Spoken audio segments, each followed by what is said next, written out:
Are the Jets the next Cincinnati Bengals? Let's talk about it.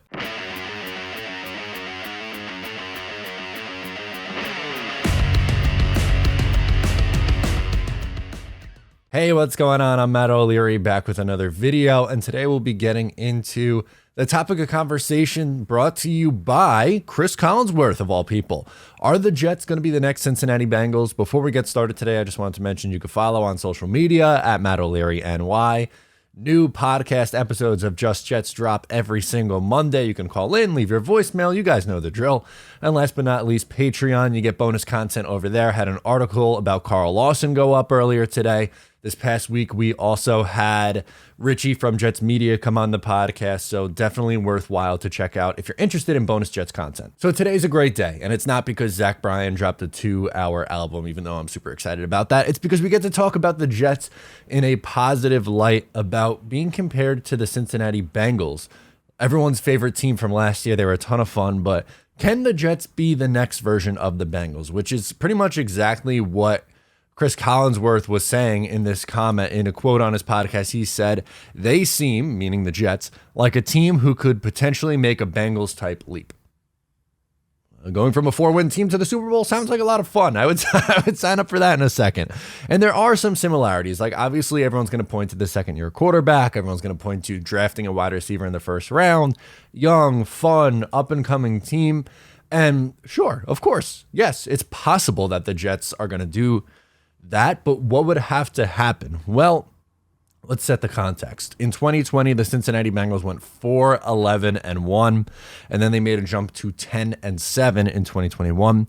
They were 29th in points in 2020. So obviously the Jets, Jets have them there. I think Jets were 21st in points. They had like the 21st offense in the league last year, but the Bengals made the jump all the way up to 7. So they went from pretty damn close from worst to first. Not quite, but bottom 4 to top 10 is a massive, massive jump. Again, drafted dynamic wide receiver in the first round. Hello, Garrett Wilson. Quarterback took a big jump in year 2. So what kind of jump are we talking about here? How much better? Well, first we have to talk about what Joe Burrow did as a rookie and then in year 2.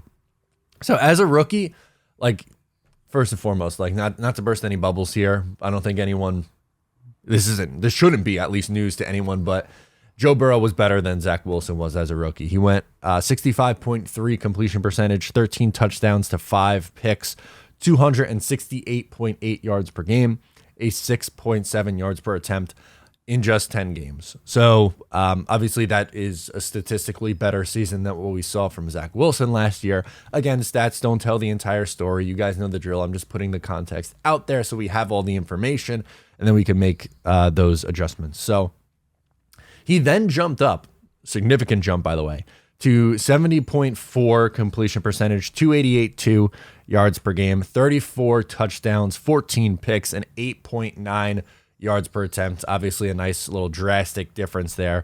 So he went from pretty good and pretty promising as a rookie to, I mean, essentially top 10 in most of these categories. He was 6th in yards, 8th in touchdowns, 1st in yards per attempt, 2nd in quarterback rating. Like this, that is a sizable step forward. Now, if you're wondering what kinds of bump did we see in production, well, it's complicated. All right, so what would those percent increases look like for Zach Wilson? Well, you'd be looking at a 59.9 completion percentage, 192.5 yards per game, which is 3,272.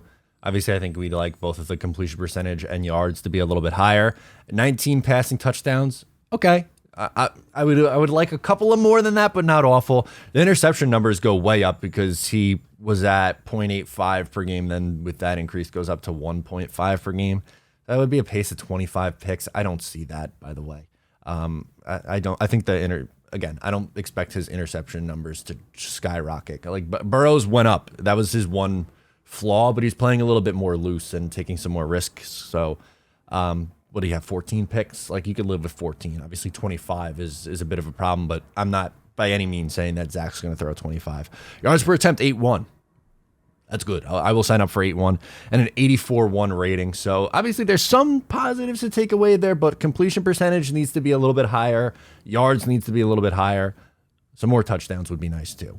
But that isn't top 10 quarterback like numbers. I think we could all agree there. It's an improvement, but it's not quite the top of the line type of numbers there. So it essentially, in order to be the Bengals from last year, Zach has to be in that conversation of being a top 12 quarterback. That's really the kind of leap that you're going to need to see here.